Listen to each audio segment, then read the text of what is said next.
வெற்றி அடைஞ்ச அந்த தருணத்துல எனக்கு ஒரு சத்தம் கேட்டது.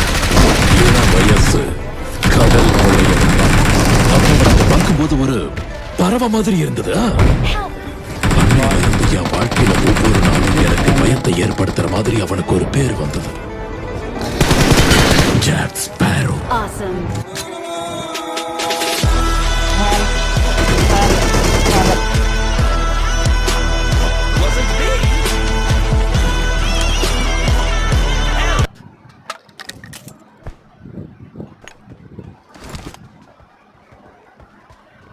Wasn't me!